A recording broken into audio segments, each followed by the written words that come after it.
வாக்குத்தத்தமாக நம்மருமையானவர் உணர்த்தியதான வாக்குத்தத்த வசனம். வெளிப்படுத்தின விசேஷம் 21ஆம் அதிகாரத்தின் 5ஆம் வசனம். இதோ நான் சகலத்தையும் புதிதாக்குகிறேன் என்றார். இதோ நான் சகலத்தையும் புதிதாக்குகிறேன் என்றார். இதோ நான் சகலத்தையும் புதிதாக்குகிறேன். கர்த்தரை மகிமைப்படுத்துவோமா? ஆமென் அல்லேலூயா, ஆமென் அல்லேலூயா. சகலத்தையும் புதிதாக்குகின்றதான தெய்வம்.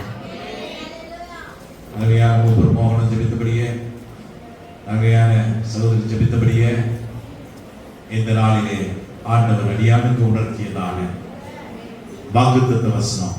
இந்த சொல்லு சபையிலே இந்த வாக்குத்தத்தத்தை வெளிப்படுத்து என்று சொன்னது.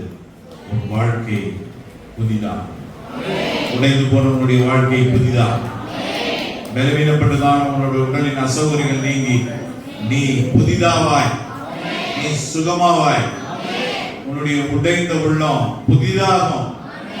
நாளிலே பலவீனப்பட்டு வந்திருக்கிறதான அருமையானவனுடைய பலவீனங்கள் எல்லாம் மாறி நீ புதிதாவாய், ஆண்டவருக்குள்ளாக புதிதாவாய்.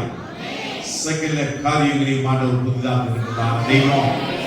காத்து கிடப்புகள் எல்லாம் மாறி போய் நீ புதிதாவாய். உடைய சஞ்சல தவிர்ப்பு வேதனைகள் வியாகுலங்கள் எல்லாம் நீங்கி நீ மகிழ்ச்சியோடு புதிதாவாய்.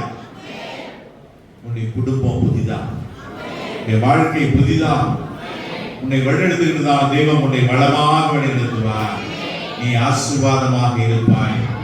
சகலத்தையும் புதிதாக்குகிறேன். இதோ நான் சகலத்தையும் சகலத்தையும் அனைத்தையும் எல்லாத்தையும் எவ்ரிதிங் புதிதாக்குகிறேன், உனக்கு புதிதாக்குகிறேன் என்று சொன்ன தெய்வம். நாம் சகல தேவையற்ற காரியங்களையும் வெறுத்து ஒதுக்கி தூர அவை போட்டுட்டீங்கன்னா உன்னுடைய காரியங்கள் அனைத்தும் புதிதாகும். இந்த நாளிலே ஆண்டவர் உனக்கு தாயாக, தகப்பனாக, மேய்ப்பனாக, போதகனாக, சேவியராக, சிருஷ்டிகராக, சிநேகிதனாக இருக்க வேண்டுமே என்றார், இருப்பாரே என்றார். அனைத்து காரியங்களும் சகல காரியங்களும் உன்னுடைய வாழ்க்கையிலே இனிவரும் நாட்களிலே புதிதா. நீ ஆண்டவருக்கு பிரியமில்லாத காரியங்களை எல்லாம் தூக்கி தூர போட்டுடு. இன்னும் கூட ஒரு காரியத்தை சொன்ன, சின்ன காரியங்களை கூட, இந்த உலகத்தின் காரியங்களை நம் சபையிலே ஒரு சிலரால் விட முடியல. உலகத்தின் உறவு முறைகளை விட முடியல, உலகத்தினுடைய பாரம்பரியங்களை விட முடியல, உலகத்தின் நடவடிக்கைகளை விட முடியல. ஆனா அவைகள் எல்லாம் அப்படி தூரம் தூக்கி வச்சு பாரு.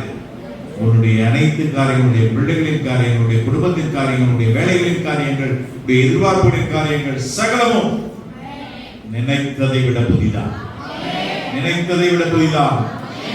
உன்னை ஆண்டவர் பெருமைப்படுத்துவார், உன்னை ஆண்டவர் கனப்படுத்துவார். எனவே தேவ ஜனமே, நீ சோதித்துவார். இந்த வாக்குத்தத்தத்தை வைத்து ஒவ்வொருத்தரையும் சொல்லியிருக்கிற வெளிப்படுத்தின விசேஷத்துல இந்த 21ஆம் அதிகாரம் 5ஆம் வசனத்துல வேத புத்தகத்துல இந்த ஒரு விரலை வச்சு நீ ஒவ்வொரு நாளும் சொன்ன, ஆண்டவரை என்னுடைய வாழ்க்கையை சகலத்தையும் புதிதாக்குறேன் என்று சொன்னீரேன். புதிதாகும் மாதத்துக்குள்ள புதிதாகும். நினைத்ததை விட இவ்வளவு நாள் காத்து கிடப்புகள், பல காத்து கிடப்புகளை இந்த நாளிலே காணவில்லை, வருத்தப்படுறேன். பல காத்து கிடந்தவர்களை இந்த நாளிலே காணவில்லை, இன்னும் காத்து கிடக்கிறவர்களை இந்த நாளிலே காணவில்லை. யாருடைய எங்கெங்கேயோ காத்து கிடக்கிறையா, யார்கிட்டயோ காலடியிலே காத்து கிடக்கிறையா, நீ எதிரையோ எதிர்பார்த்து ஏங்கி கிடக்கிறையா, நீ ஆண்டவருடைய பாதங்களிலே காத்து கிடந்தீங்கன்னா சகலமும் புதிதா, சகலமும் புதிதாகும். வேற யாராலையும் முடியாதியா என்று எழுதி வைத்துக் கொள். வேறு யாராலும் முடியாது. அப்படி கொஞ்சம் எதனா செஞ்சாலும் அது நிச்சயமாக நிரந்தரம் அல்ல, அது தற்காலிகமானது. அது தற்காலிகமானது. ஆண்டவர் கொடுக்கின்றதான காரியங்களும் அனைத்தும் நன்மைகளும் நிச்சயமாகவே நிரந்தரமானவைகள். சகலத்தையும் புதிதாக்குகின்றதான தெய்வத்திற்கு நன்றி எழுதியோடு ஒரு கரங்களை தட்டி ஹல்லேலூயா சொல்லுவோமா?